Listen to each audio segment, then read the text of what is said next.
Volám sa Alžbeta a som človek.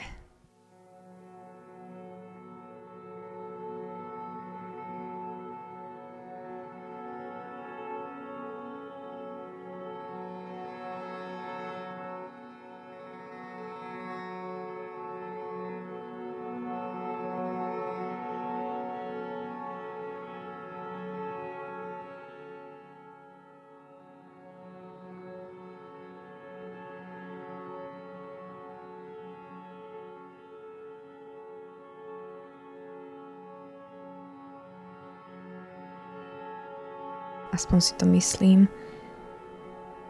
Niekedy sa mi zdá, že city sú vo mne len uložené. Ale nepoužívam ich, iba viem o tom, že ich mám. Milujem život, ale život bez ľudí. Dlho som mlčala, možno rok. Slová sa ešte ku mne celkom nevrátili. Ešte ich nedokážem používať bez zaváhania. Rok som nerozprávala. Nemala som potrebu hovoriť.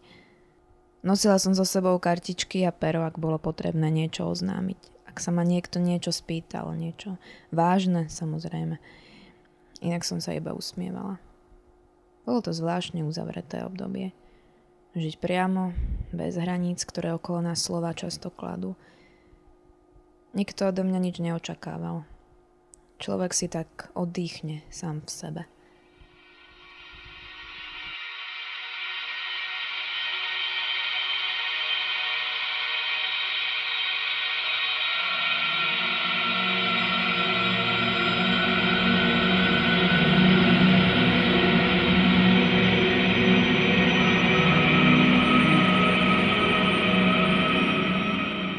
Po roku ticha som sa raz ráno prebudila a začala kričať.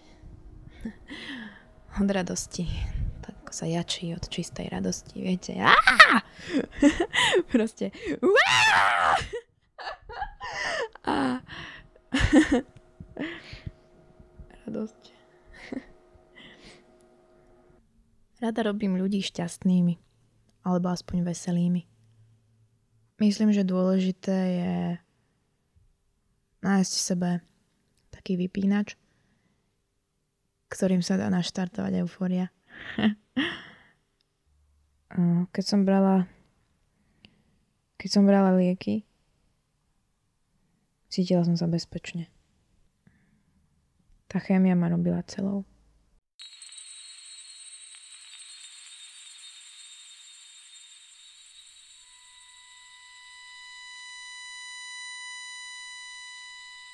Zo všetkých chorôb ma asi najviac ovplyvňovala depresia, ťažké štádium, porucha afektivity celková a porucha imaginácie. To znamená, že som nerozlišovala, čo sa stalo naozaj, čo sa stalo vo sne, čo sa stalo v mojej hlave. Ale myslím, že je to stále lepšie. Toto sú dievčatá z liečebne. Moje dobré víly. Oni sa vlastne stále smejú. Vlastne by ste vôbec nepoznali, že s nimi niečo nie je v poriadku. To asi na nás všetkých. Keby ste nás videli na ulici iba tak. Vyzeráme v poriadku.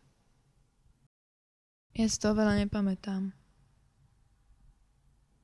Neviem, čo sa tam dialo. Bola som istú dobu katatonická, paralizovaná.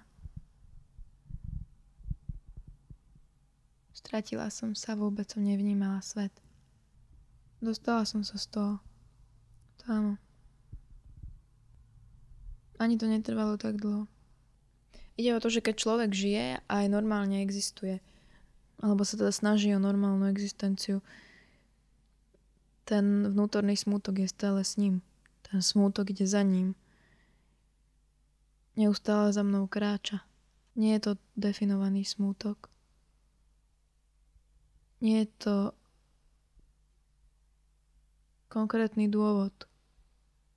Žiadny konkrétny dôvod tam nie je. Nemôžem povedať, že som smutná preto, lebo niečo. Prosto som smutná bezdôvodne. A ono to ide za mnou. Smutok je môj tichý spoločník, ktorý sa nikdy tak úplne nevytráca. A nasleduje ma.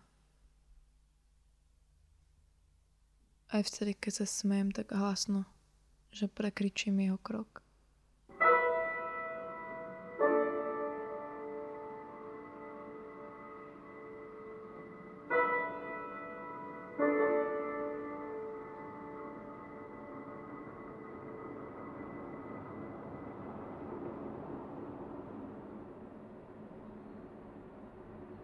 Nemyslím, že tu niekoho rušíme. Mŕtvi tu už nie sú. A keby to boli, určite by boli šťastní, keby nebolo ticho stále. Sú tu zdravé stromy, čistý vzduch. Tuším, najčistejší vzduch v každom meste na cintoríne. Vyzerá to tu čisto a pokojne, ale keď si predstavím, že len pár lopát hliny ma delí od nich. Nie som tu nikdy tak celkom sama. Ako by som tu žila už milióny rokov a neustále stretávala tých istých ľudí a zažívala tie isté rozhovory, tie isté ožieračky, tie isté vzťahy. Najmä tie vzťahy. Myslím, že som nemala vzťah, ktorý by trval dlhšie ako mesiac. A to práve preto, že počas sa všetko v tých vzťahoch začína opakovať. Teraz sa cítim veľmi dobre. Pracujem a veľa nakupujem. Tá povrchnosť mi pomáha iba dočasne, ale iba dočasne. Stále čo prerábať.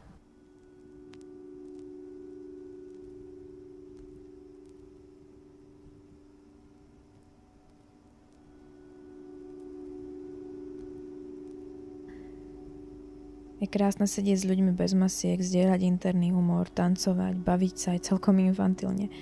Pre mňa za mňa sa aj späť do delíria alebo zfajčiť, takže vyjdeme na druhej strane tetraktisu.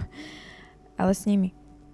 S ľuďmi, ktorí sa nečudujú, nekrútia hlavami, netvária sa ako drsní čávovia. S ľuďmi, s ktorými môžem dýchať voľne. A o ktorých viem, že aj oni so mnou dýchajú voľne. Čo je pre mňa dôležité? Asi dnešok. Včerajšok si nepamätám a zajtrajšok neexistuje. Je dobré, že nedokážem odhadnúť, čo z toho, čo som povedala, bola pravda. Napokon na pravde nezáleží. Keby som nejakú našla, myslím, že by som ju zajtra zabudla alebo vymenila za inú.